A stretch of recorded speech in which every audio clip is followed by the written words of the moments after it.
Jusqu'à la fin et même affaibli, Jean-Marie Le Pen n'aura jamais voulu renoncer à son rôle de patriarche. À l'aube de la présidentielle, entre Éric Zemmour et sa fille, il fait son choix. Et moi, j'ai considéré l'intérêt national, considéré les chances de la droite nationale, que Marine les incarnait mieux que quiconque. Être fidèle à sa fille, malgré les trahisons, comme un ultime pied de nez du politique le plus provocateur de la Ve République. Monsieur Durafour, crématoire. Je vais faire courir, moi, tu vas voir le rouquin là-bas. Hein? PD! Une vie politique qui commence en 1956. Le jeune Breton est élu député à seulement 27 ans. En 1972, il fonde un parti d'extrême droite, le Front National. Longtemps confidentiel, il s'implante peu à peu, alors que son leader forge sa réputation à coups de polémiques. Je ne dis pas que les chambres à gaz n'ont pas existé.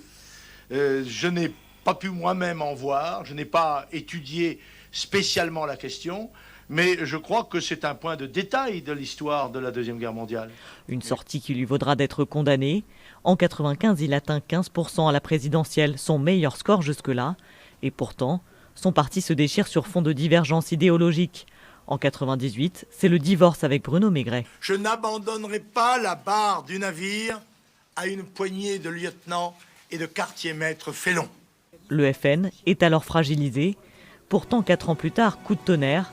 Pour la première fois sous la Ve République, un candidat d'extrême droite accède au second tour de la présidentielle.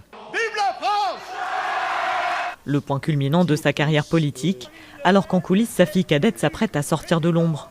Janvier 2011, Marine Le Pen reprend le flambeau du parti, mais les provocations du désormais président d'honneur nuisent à l'opération de dédiabolisation.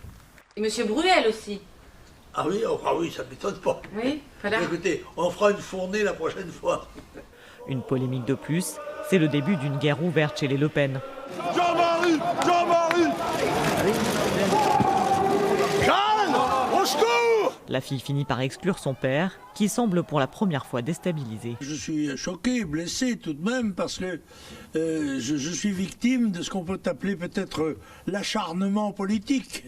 Incapable de quitter la scène, le fondateur du FN joue la statue du commandeur, comme quand sa fille rebaptise le front en Rassemblement National. Vive le Rassemblement National, vive la France! Un coup dur de plus.